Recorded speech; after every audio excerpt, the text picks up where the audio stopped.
Her Journey to Healing, Reaching Women with a Desperate Cry is an 8-week Zoom seminar in which Kamala and Winston help women to start living their best life by rediscovering the image of God in their life. Kamala, a licensed marriage and family therapist, joins her husband of 16 years, an ordained pastor, to marry the clinical and the spiritual.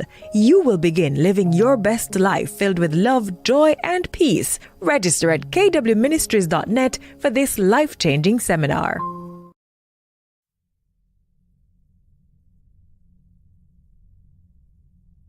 So anxious resistant. So remember there were 4 categories, right? Mm-hmm. So anxious resistant kids were on the opposite end of the spectrum. They didn't have a lot of self-confidence. They really clung to their caregivers, whether it's parents. When I say caregivers, I mean parents, grandparents, just old people in their lives who were, really part of that initial bonding experience. For these kids, they tended to have really exaggerated emotional reactions to stuff, but they also kept the distance from their peers. How did this translate into adulthood? That translated into anxious, preoccupied adults. Mm-hmm. And so they kind of formed less secure bonds with partners and feel really desperate for love and affection.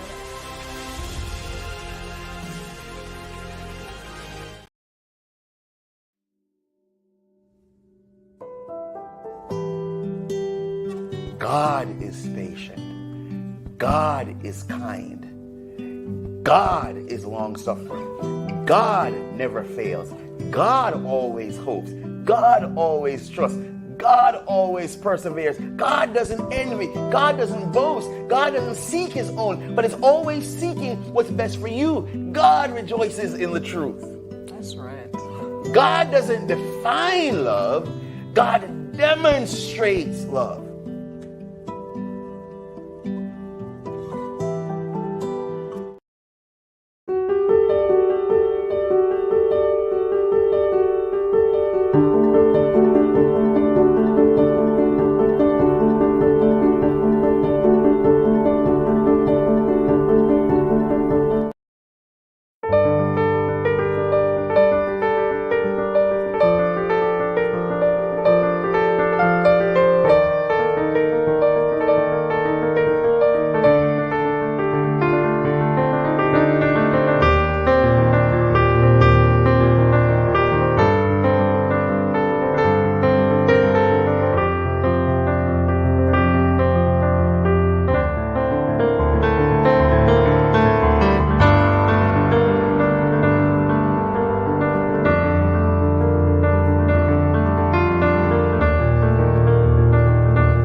There's a commercial that used to say, "Don't leave home without it." I think it was MasterCard, and at the end they would say, "You couldn't put a price on it. A price could not be put on what you and your wife did for me this week." And I'm just praying that your ministry will continue to be the blessing to others as it has been to me this week. Just the opening of the eyes, just seeing God's word with a whole different set of lenses, just understanding what is required of us and laying aside the misnomers, the erroneous teachings, the errors, and just accepting who I am in Christ. And no one else could tell me who I am but the Word. Awesome. Yeah. Thank you for hanging out with us all week long. Thank you for being there with us. All right.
Hello, good evening, and welcome back to Monday Night with KW.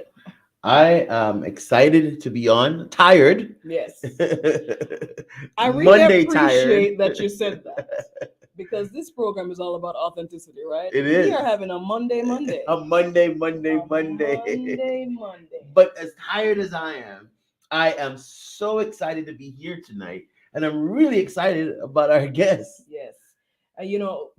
For me, now you're acquainted with our guest. Yes, I went to school with her. I am not. And so it's always interesting to meet somebody new, hear But their story. Let me ask you a question. The few minutes we spent with her before now, how do you feel? She doesn't strike me as somebody I don't know. It doesn't like feel like I know her. I'm excited. I'm really excited. It's really like a comfortable exchange. So yeah, absolutely. So what are we doing here? What's KW? Good night, Brother Glenn, my father-in-law.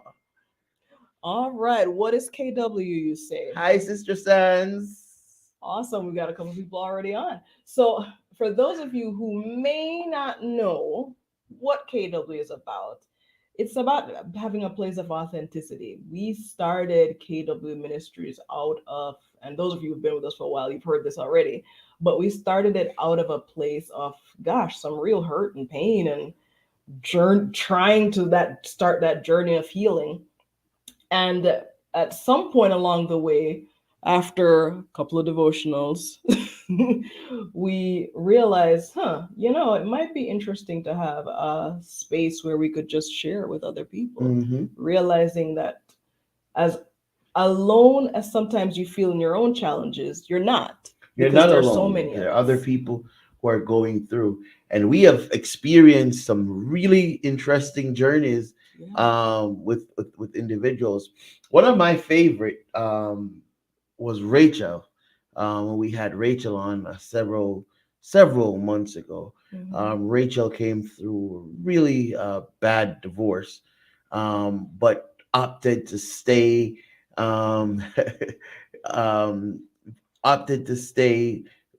within the same community for the sake of her child, and it was really, really good. And I'd be I want to hear Rachel come on again and tell us how she's doing. One of the strongest persons I've known. Kathia was on with you. She lost her mom. Yep. And we know how close they were. So we've had some really, really good journeys, and I believe this journey tonight is going to be really good also. Yeah, I was thinking about, you're talking about some of the people that kind of stand out to you tonight, and I was thinking of Valine. The leans are was first. Was she our first or second? No, but she was really early on, and she shared a really authentic, not authentic is not the word that I want. It was really raw, her experience of childhood trauma. And that I think was the first time we had gotten that deep with someone. Mm-hmm. And it was really, I want to use the word liberating, but I don't know if it's the best word, but liberating in the sense of enough with the masks, Mm-hmm. right? Mm-hmm. Enough with the facade. Mm-hmm. And I think a lot of the people that we've talked to have really opened up their experiences to us, to the world, The really. world. And I think we've had so many people who've gotten a lot of benefit from that. Mhm. I don't think tonight's going to be any different. I don't. And one of the things about unmasking or being, Carl said we should have had him on with his sister Keisha. He needs a dial-in line so he can call into the show. Tonight is Keisha's night. One of the things about this kind of discussion is allowing is freedom, and that's what Christ says. I've come that they might have life, have it more abundantly. Whom the Son sets free is really free. Right. But I don't want us to take much more time. So do your part, and then let's get Keisha in here. My part. Okay, guess what, guys? So, given That I Anna Kay am was ready. the consummate salesperson, part of what we'd like you to do is go check out our shop. Carl, take out your Check credit card out right our now. online Head store. over to kwministries.net/shop and buy something. Carl Brewer right now. So while we're calling out Carl, I let can me call him assure out you, like that. I am calling out everyone to at least check it out. There's lots of great stuff. We've got books, we've got products, we've got so many things that we offer, and it's really come out of our own journey. So we just want to share that with you. A good gift would be 8 steps, 8 coping skills to healing. I wonder why. Kamala wrote that, and it's really good. It's really good. Look, Annika was ready for this. She's running it right down there. She sure is. 8 coping skills to heal is a really good workbook to help us deal with stress. All right. So our guest tonight is an amazing person that I went to high school with. She's a singer. She's an actress. She's an amazing person. She has an amazing daughter who is doing some really great things. I hope she tells us about her. And she's just been on an amazing journey. And I'm so happy that Keisha agreed to talk to us tonight. And she will talk to us from her pain. But I also hope to hear from her triumphs because she's had some real nice victories. And so I'm looking forward to it. Keisha, won't you come on in and let's get this party rolling? And there we go. Hi, Keish.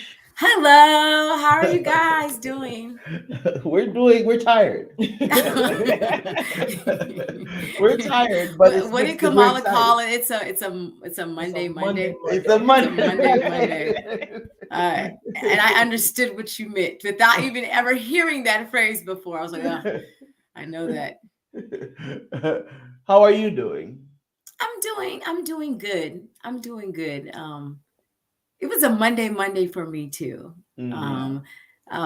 Both like emotionally and just, oh man, again, starting work again. Weekend wasn't long enough. And the weekend wasn't enough. So, it was both of those for me. So yeah, it was a Monday. Let me ask you a question. Let's start here. Mm-hmm. How do you cope with Monday? How do you cope with a Monday?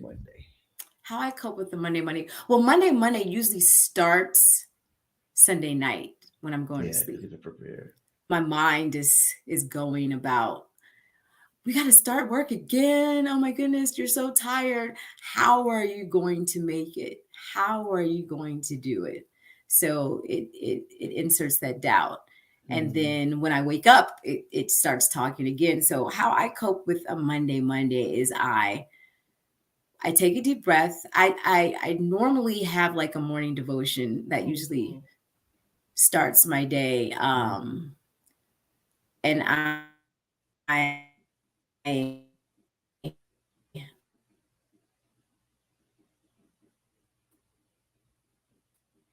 Hi, Sister Martin. How are you? Keisha, you're frozen. Um, while Keisha's coming, Kamala, could you tell us how do you cope with a Monday?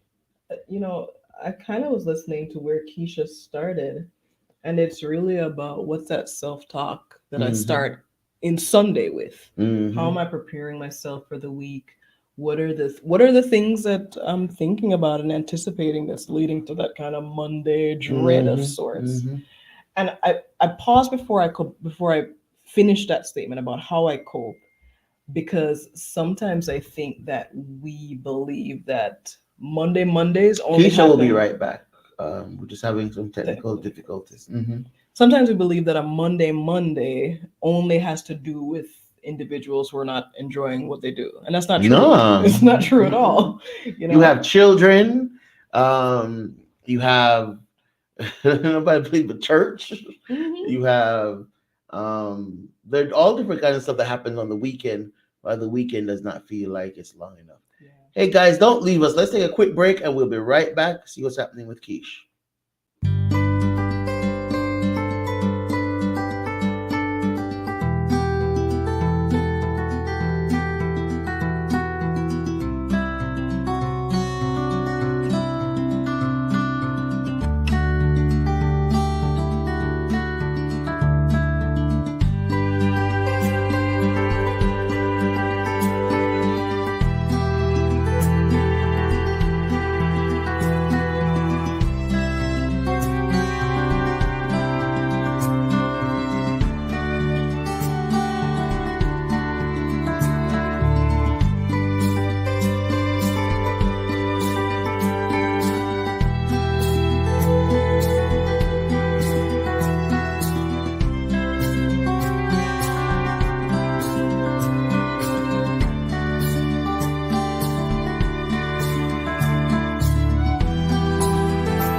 We are so excited to have Keisha with us tonight. We apologize about that.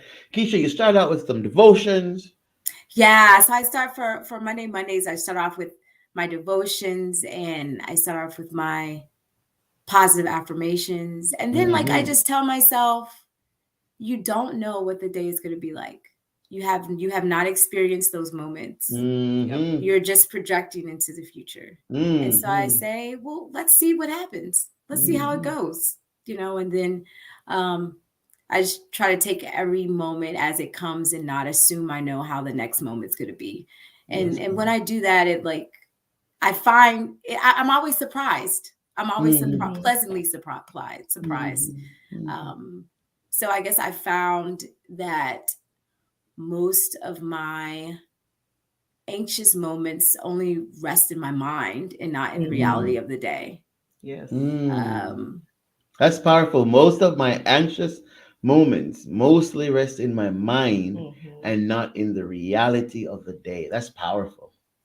I really like that you said that, Keish, because I was thinking to myself, that probably doesn't just translate to Mondays. I feel like that mindset translates into lots of different areas of your life, my life, somebody else's life, and Mm-hmm. somebody yeah. who's going to hear that and go, huh, I should let that translate into my life too. Mm-hmm. So I really Mm-hmm. love that. Mm-hmm.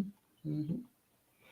Kish, we Yeah. want to talk about your healing journey. Tell us about your journey. Oh gosh. Well, I feel like I still probably have like 1,000 miles to go.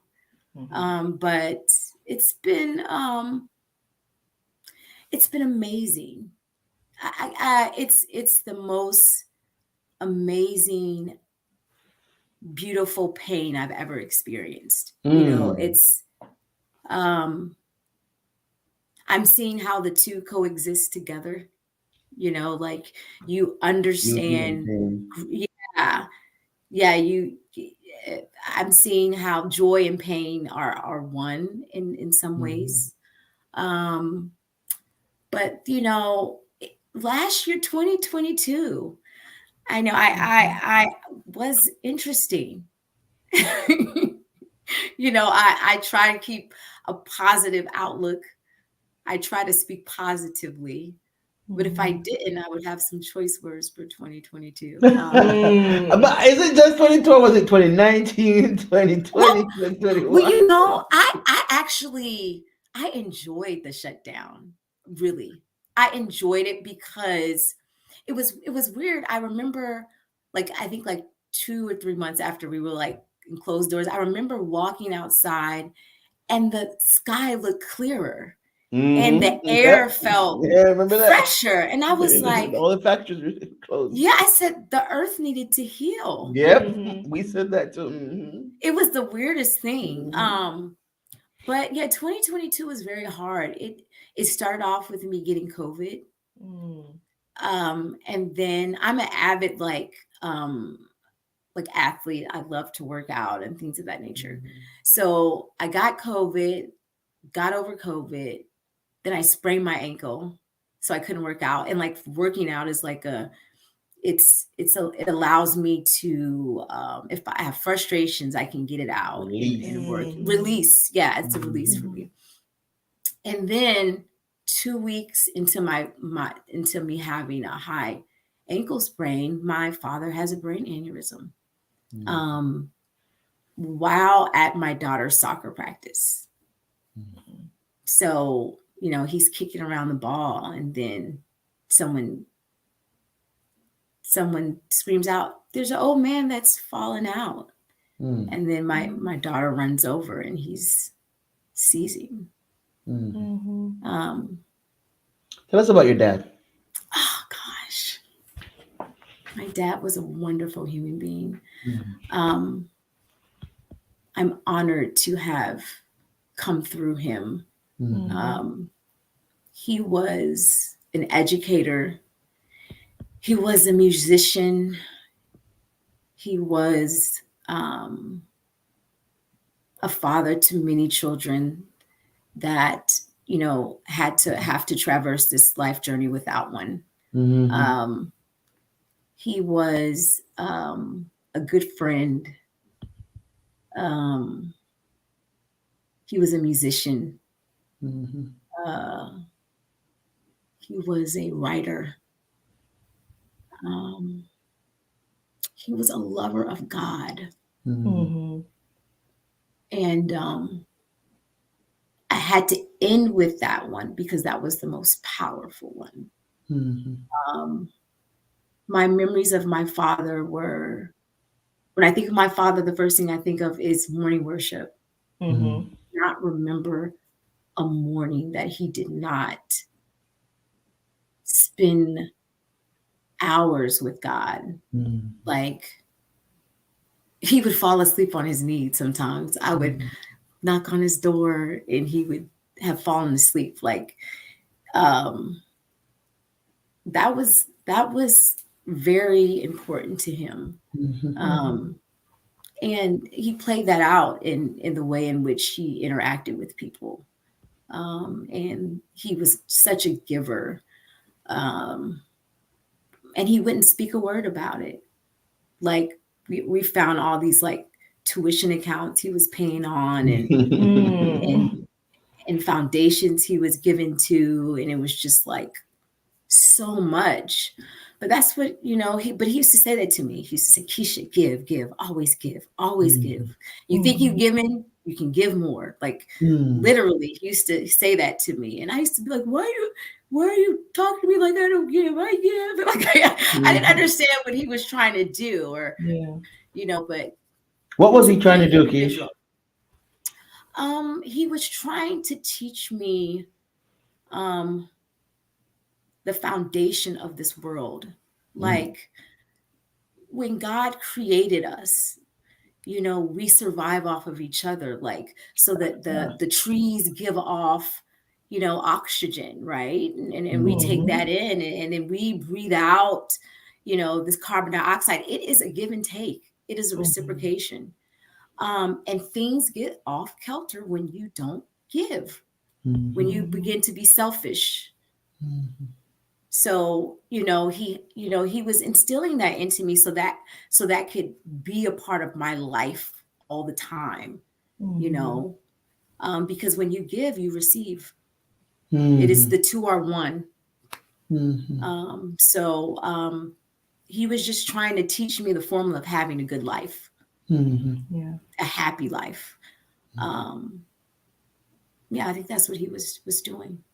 We survive off of each other. I think that's so powerful. Yes. It is. Absolutely. Keisha, I'm sitting here listening to, you describe your father and the things that he Just let it taught soak you it, is it? and the person that he was. And I hear the love, the admiration just kind of pouring out of you.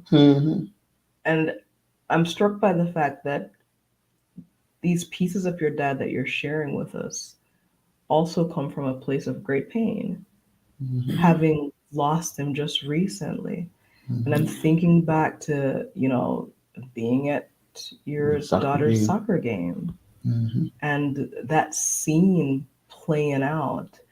And I just find myself, and I'm wondering, as I'm sure that somebody else will wonder, whether it's tonight or 6 months from now when they watch this, as you experienced that, that initial day, that first day. Walk us through it. What was that like for you? Gosh. And I know that's hard to ask, but what was that like? No, it's fine. So that day, so me and my dad worked together. I teach adjunct at a college. I own an educational servicing company, and then I also do like music and acting. So my dad and I worked at the college together. He was the embedded tutor in my class, and the business that we whether we worked with together. He was a teacher at a school that we placed teachers, and then we also tutored together in the mornings at Ephesus Junior Academy. And so that morning he came in, and I don't know, he was being a father, and so I had a hole in my pants, and I realized it after I left the house. And so, when you leave the house and you realize you're out, I'm going to try to hide it. You're conscious. Yes, I'm conscious of it.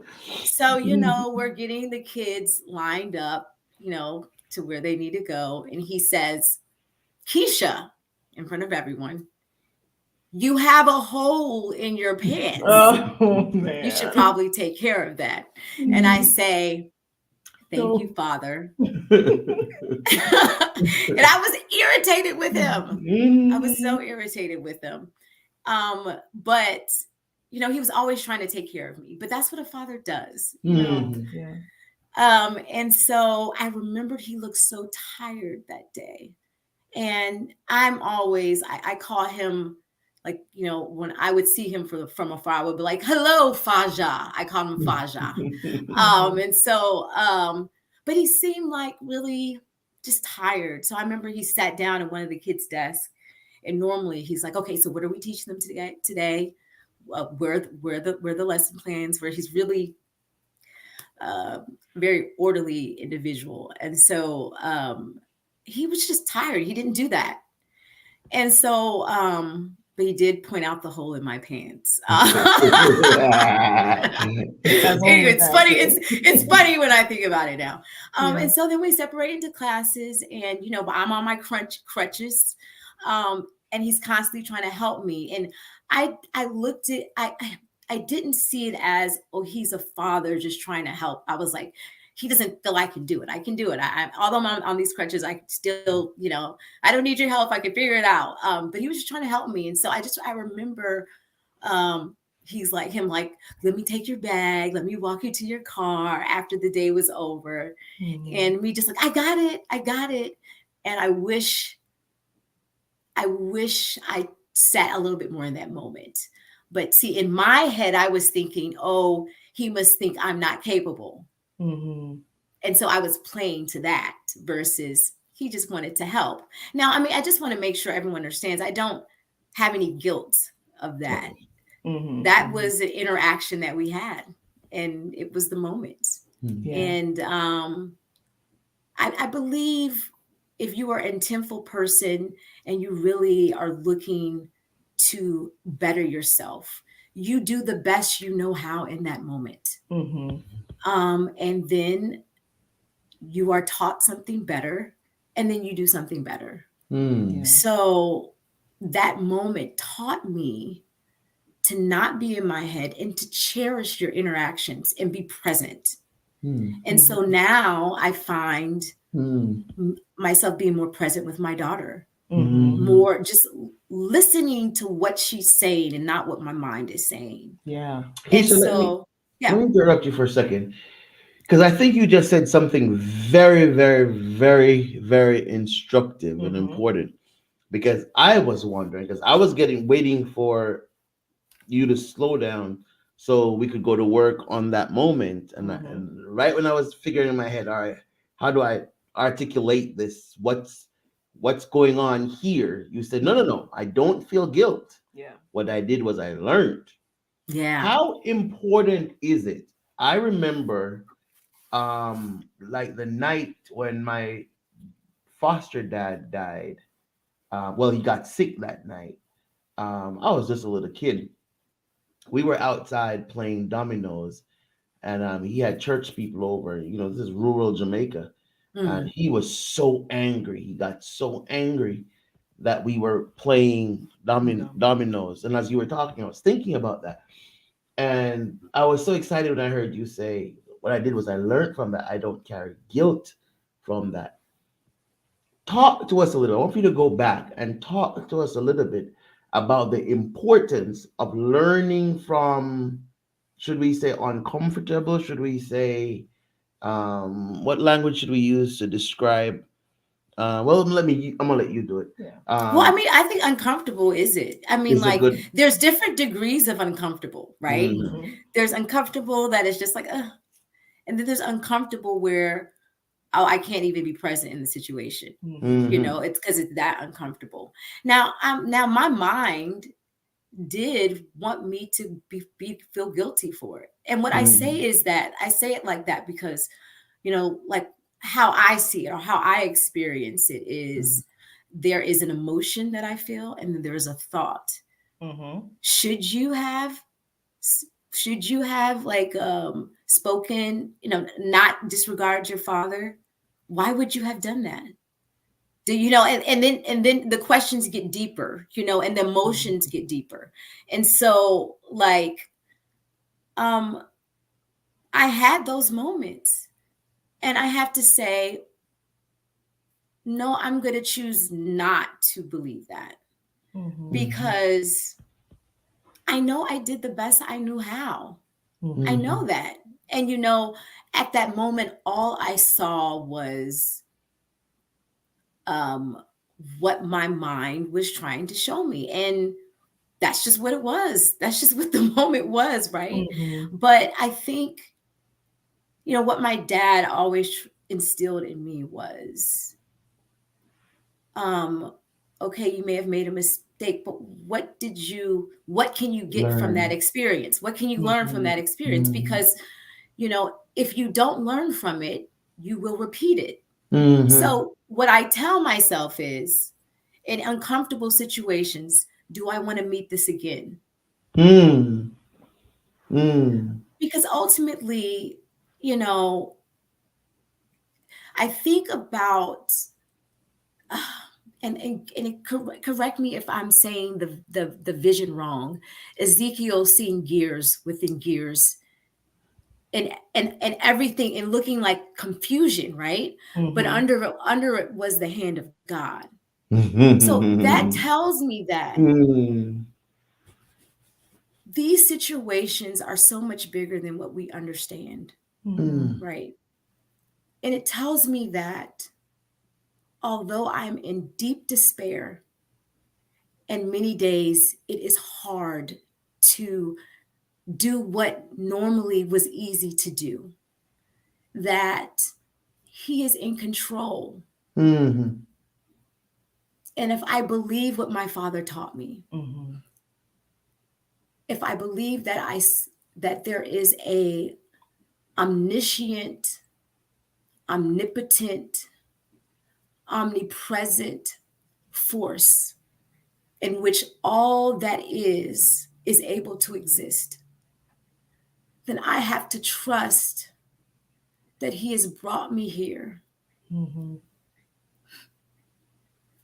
for something greater. And I may not understand it now. And I don't.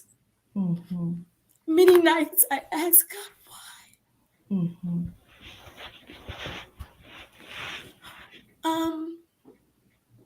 But if there's anything that my father taught me that I hold on to, I trust there is something bigger than me that has created me and that loves me. But that doesn't mean that every step I take is going to be easy. That's not what love is. Love is doing what is needed for me to grow and actualize my best self. Yeah. Hold on, slow down, slow down, slow down. Love is doing what is needed for me to grow and actualizing my best self doesn't mean it's going to be easy.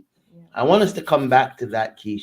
But before we leave, I want for you to just talk to us for a quick second, because so many of us do it. We wallow in mistakes. We wallow in, I did this wrong. I didn't do well at work. I didn't do well on an assignment. I didn't achieve the best. What are the dangers of wallowing in pain? Not in pain. What are the dangers of wallowing in guilt? What are the dangers of living out of guilt?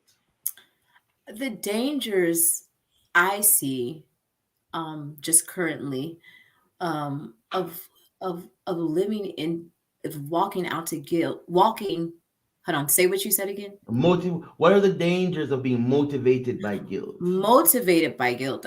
And sometimes you're motivated by guilt because you've decided to wallow in guilt.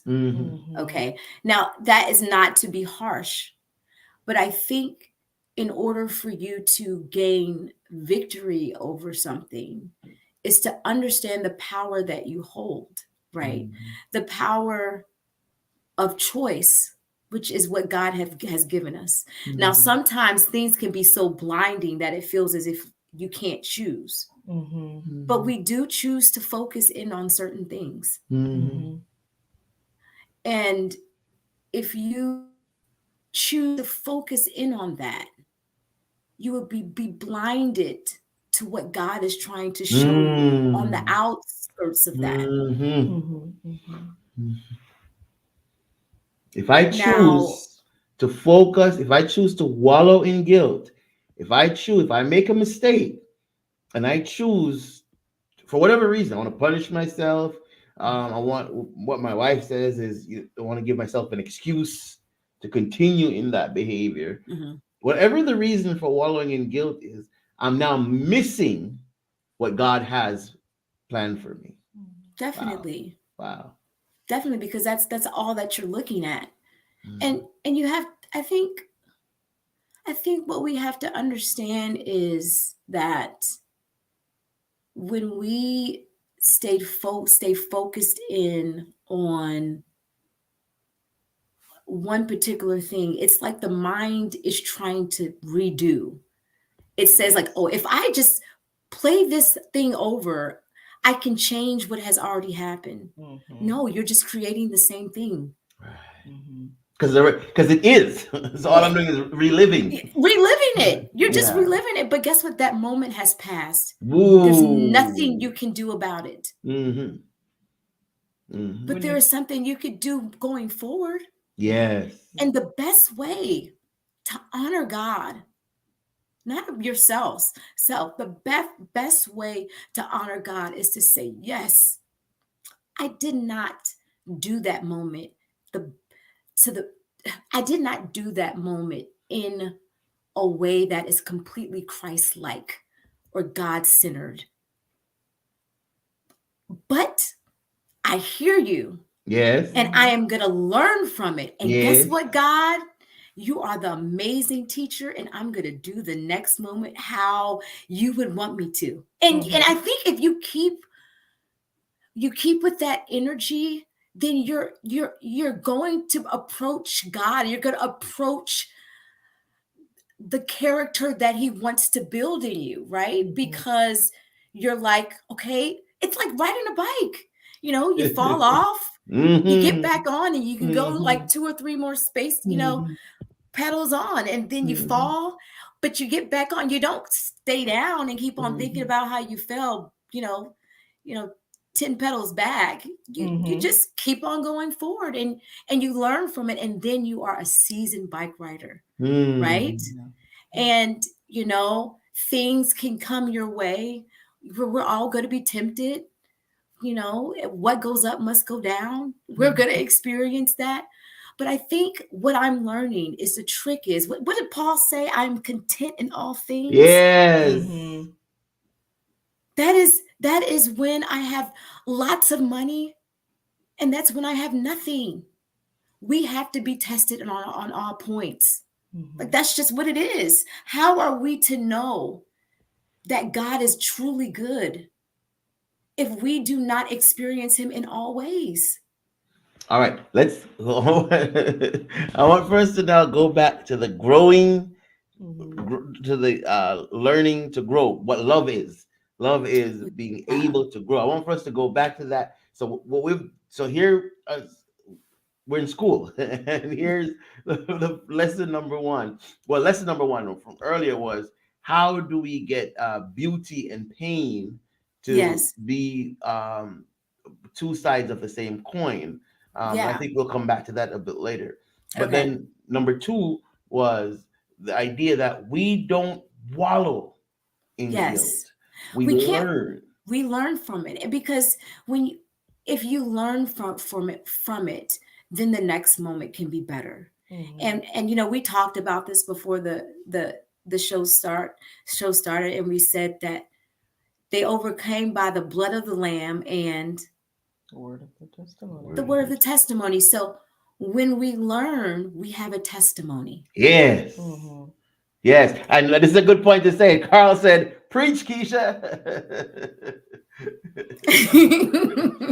Yes, the word of their testimony. So when we learn, we have a testimony. We have a testimony, and then we can help those that have come that are coming behind us. Right. Go ahead. I'm sorry. Oh no, go ahead. No, I said I think about how we have progressed as a people socially in terms of civil rights, women equality. There is a spiritual component to that, right? And I try to make the connections, because if God is all has to be one in some way, And I feel like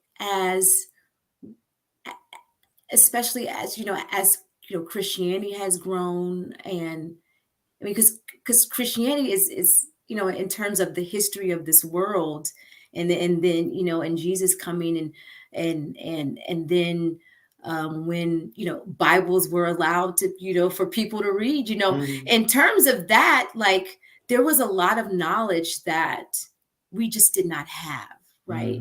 So as we have gotten more clarity, and we've had different prophets to come, and just as we've dived more into scriptures and readings that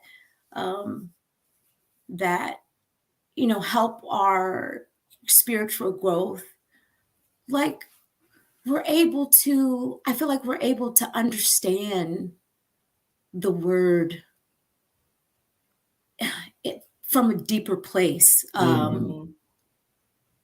I know just in my life, and maybe it's just also maturity, like I understand things, like I'm able to put to practice what I learned in school, and it means something deeper to me. So when we're looking at, us helping, learning, and helping those that come behind us, and how that ties into they overcame by the blood of the Lamb and their testimony. It's the testimony. It's, we learn, we grow from our experiences, and we see how God is at work in all things. And then when our children come along, we can teach them that, and maybe they can learn it a little bit, they don't have to learn it when they're 40. Maybe they can really see this when they're 20 and I was just saying that 15 too. I'm in the world. We're having some Christ internet. coming back. There has to be. We're having some internet issues, and this was some really, really good stuff. Hey, Keish, if you can hear me, we're having some internet issues. Am Let's I try and frozen? get that sorted out. Let's see if we can get it sorted out real quick. Yeah. But here she is. All right, so pick up from Okay. we can pass this on to our children. Right.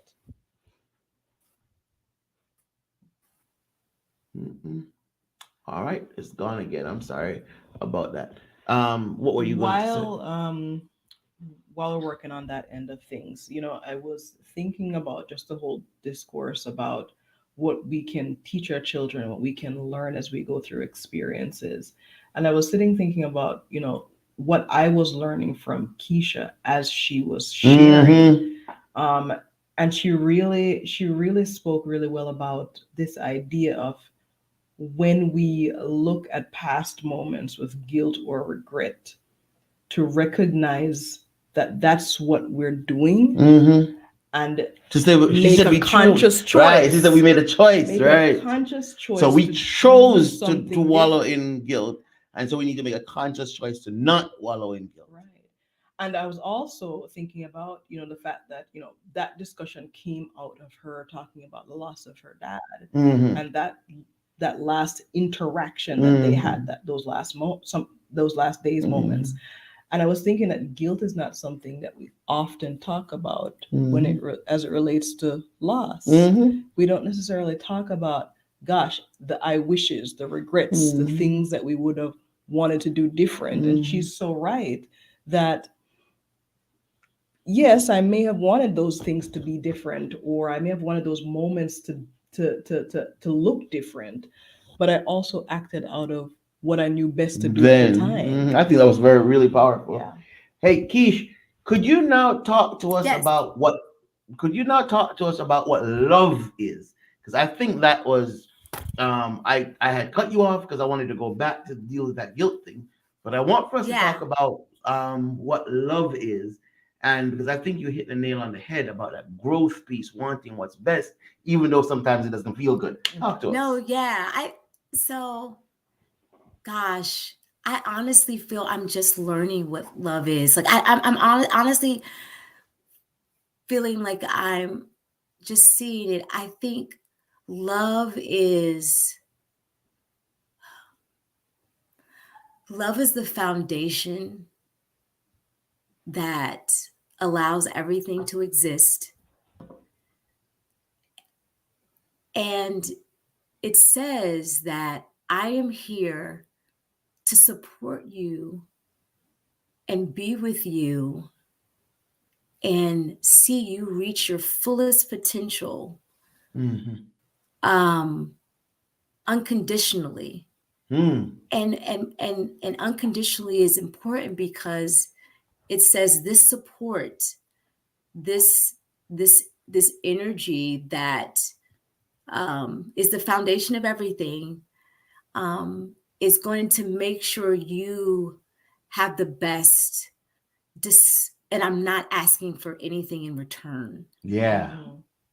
I don't need you to do anything for me to pour this out for you. And that is what God is.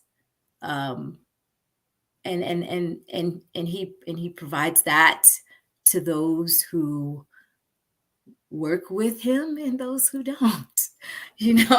Was your dad teaching you that lesson in Oh gosh. give?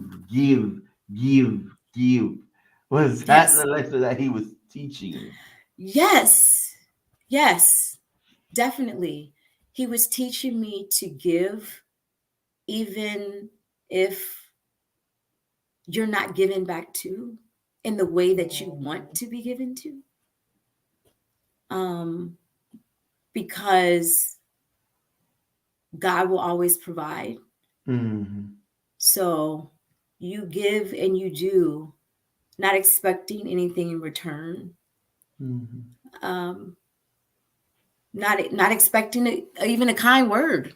Mm-hmm. And he taught me that some of the best giving is giving without people knowing that you've given. Mm-hmm. Because then that comes from a very sincere place. Because you're not expecting anything in return. So love is so much. I don't even know if I can really define it, to be honest with you. Like, I'm just really understanding, and I'm not even understanding it. I'm just learning. I'm experiencing it. Yeah, I'm experiencing it and trying to put words to it, and doing my best to live it out in every day with people that I interact with. I try to do this. I say, how would I want to be treated? Mm-hmm. How would I feel if I were in their predicament? I think that's an expression of love. So empathy, sympathy, I think it all rests within love. We have empathy for others because we love. I'm going to try to, yeah. That unconditional peace, and you would have experienced that from your dad, of course. And it's 9:45. The clock hates us. That unconditional peace can become burdensome. No. No, I think it's freeing. Actually, Mm. It's freeing because you're not expecting anything and you're not holding anyone like in prison or because they did not give to you what you thought they should because you did this for them. Yeah. Or not holding yourself in prison. Or holding yourself prison. It says, it's freeing because it's like, I do not, when it's unconditional, you are just simply enjoying the experience of being a blessing for someone else. That's good. That's it. That's good. It's not a contract. It's not a contract. Yeah. Because when it becomes a contract, then you feel bad about what you did. Well, should I have done that for them? Mm-hmm. Yep. You know what I mean? But so it's like, I'm going to give to you and yay. Thank you, God, for using me. And I say that. I say that to God because he could be using someone else. But how amazing is it for God to say, I gave you this $100, but guess what? It really wasn't for you. It was because I want you to experience blessing this person and seeing how joyful they feel because you gave. And then you can see what it's like to be me because I give to you all the time, So I think, I'm learning that. I'm learning to enjoy the experience and not expecting anything back because I snapped at people. I made I alienated myself from people when I loved conditionally. But when I Of love course. unconditionally, the world is my oyster. Like, Yeah. okay, I'm whether you want to love me back or not, I'm just giving it to you, and I feel good about it. Yeah. So I'm learning that, Yeah. and actually, I'm learning that through my dad's death. Yeah. I'm learning a lot through his death. Carl says that's why love is foundational to our lives. Yes, yes. Take us back. Go ahead. Keisha, you added the piece just now Yes. that I'm learning that through my Yes. dad's death. I want just for a moment, doesn't have to be a long moment, Mhm. but I know that you are now speaking to somebody who's going through their own loss. Somebody who is sitting in the same chair, proverbial chair that you're sitting in, who And Vivian just lost her maybe mom. who maybe Mm. doesn't quite see that or feel that yet. What do you want to say to that person about learning to love in this way? Um, I would say,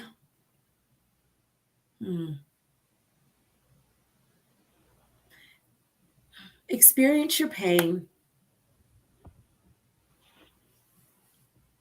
but understand your pain is simply there because the love was great. Mm-hmm. Mm-hmm. The pain is there because the loss was great. Mm-hmm. If it was a loss that didn't matter, would there be no pain? Yeah. Right? So that means you were given something really good. Mm-hmm. And there's thankfulness in that. Yes. Mm-hmm.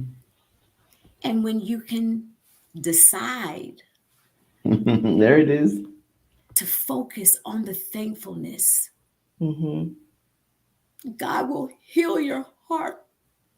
Yes. It doesn't mean that it's going to be easy. Mm-hmm.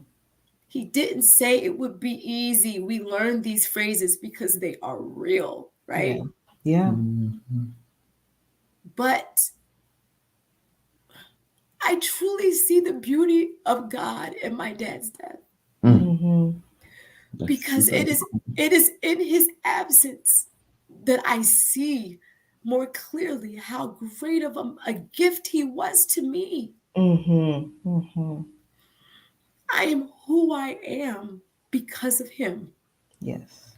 I can do what I can speak, I can articulate. Mm-hmm. These are things we take for granted, but we are taught this. Yes. Mm-hmm. We are taught everything that we do.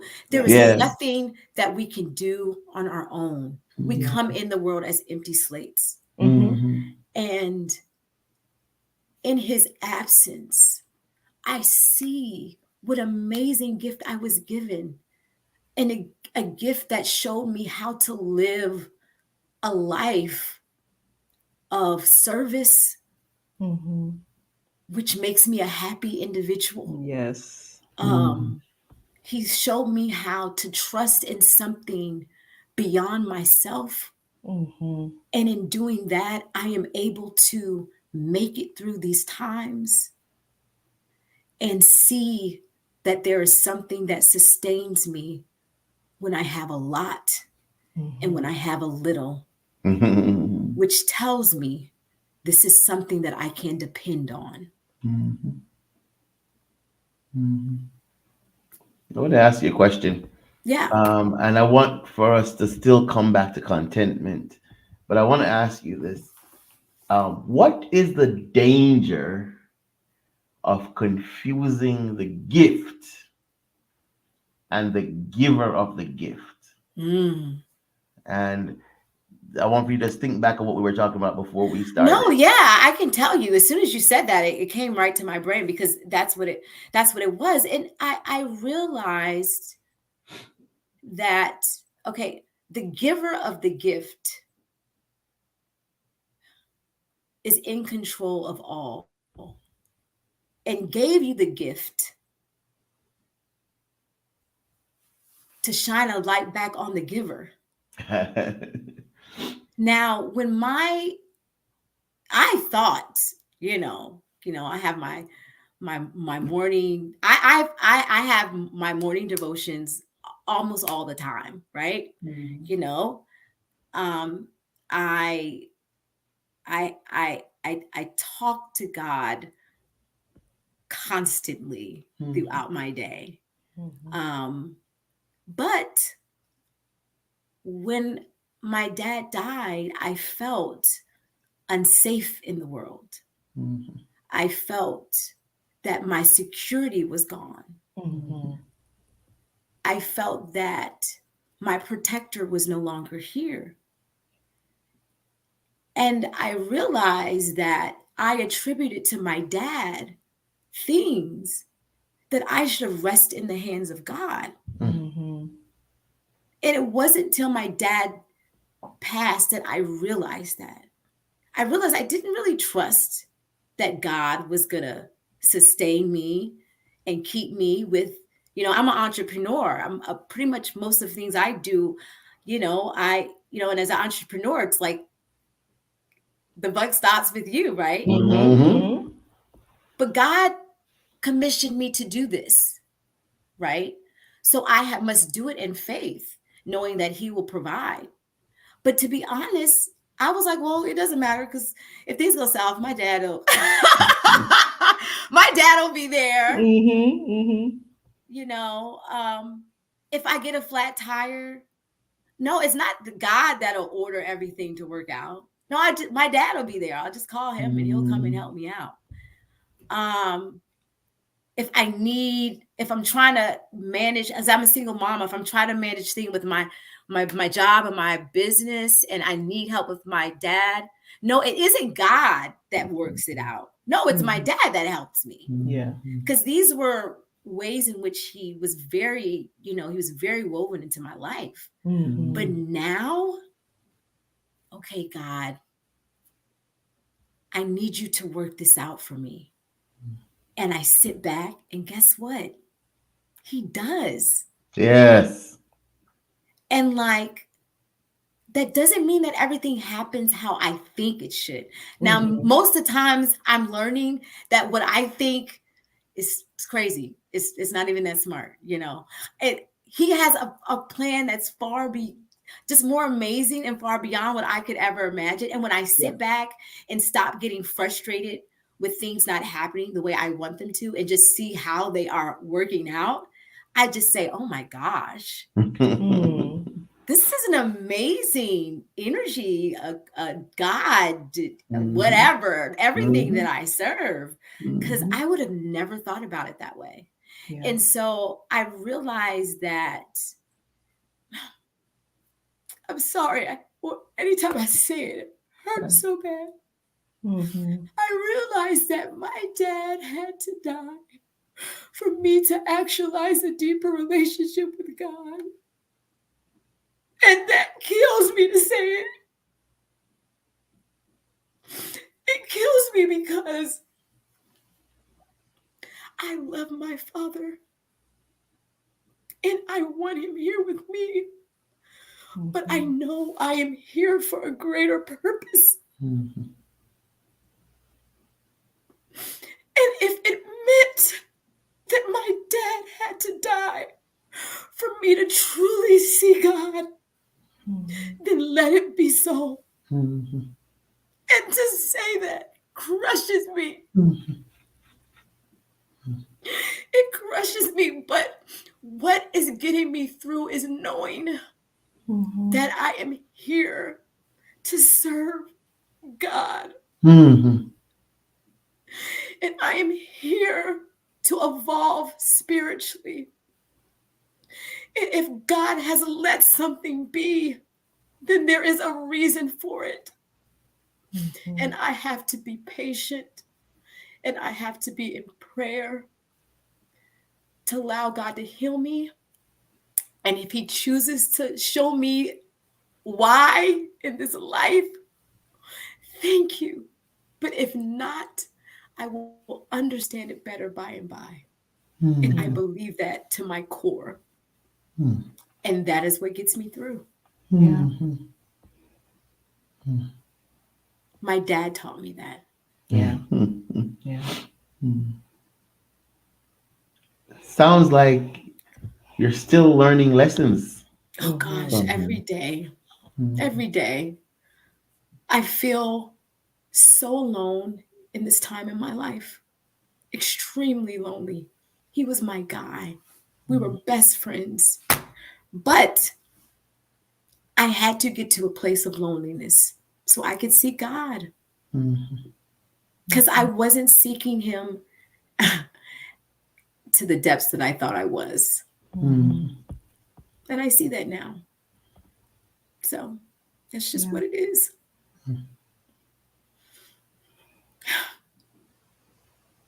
You shared from such a real and authentic place tonight, Keisha. And I'm so grateful that you did. Because this is it, right? Yeah. These are the places where we try to show up in the way that we should. When Mhm. in Yeah. fact, the experiences that we have, the things that we go through, how we make it through is exactly what you're talking about. It's the ups and downs. It's being able to be grateful, yet feel the pain of loss, Yeah. be able to notice the experience of God, even though I'm experiencing pain. It's all of Yeah. it, right? It really is. It really is. And my dad was a competitor, right? And he Yeah. taught me, I was in sports a lot of my life. And so in sports, you learn to press through hard times Yes. because you want the goal of the win, right? Mm-hmm. So this is what I say. It's hard, okay? Mm-hmm. But if I'm going to go through it and I'm going to go through it and I'm going to have some jewels on my crown because what did they say? What did we start off with? They overcame by the blood of the lamb Bloodline And the and the word of word of their their and the word of their testimony. testimony. testimony. So if I can be authentic to the moment Mm-hmm. and show you what I'm learning, mistakes, flaws and all, Mm-hmm. then that and help someone on their journey, then I had to go through it. So I want some jewels in my crown if I had to go through it. That's Mm-hmm. right. Mm-hmm. That's I'm right. just That's saying. right. That's right. Just saying. Yeah. We're out of time, Keish, but I Okay. don't want to leave you without contentment, without um talking to us about the process of learning to be contented, learning to have much, have little, have none. What's that process like? That's a good question. You're having me really think and dive into that. So for me, the process was first learning that who I am, what not even what I was made to be, but yeah, who I am, the foundation of who I am is not lessened by what I have, Right. right? So I am not a better person because I have a lot of money, and I'm not a lesser person because I have no money. And and I've experienced both. You know, I've I've I've been on food stamps before. I've had to journey that, right? Mm-hmm. It doesn't feel great. And But I've I'm not less but of a person. but I'm not less of a person.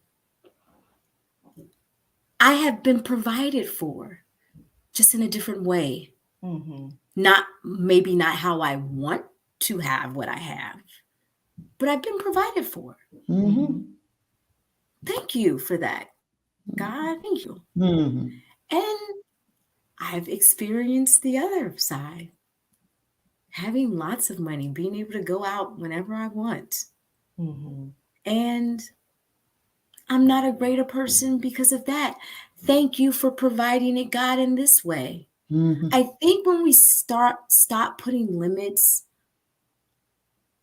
or requirements on how we receive from God, we can experience a better life because we're not shaming ourselves or angry with God because it doesn't look how we want it to look. Mhm. Yeah.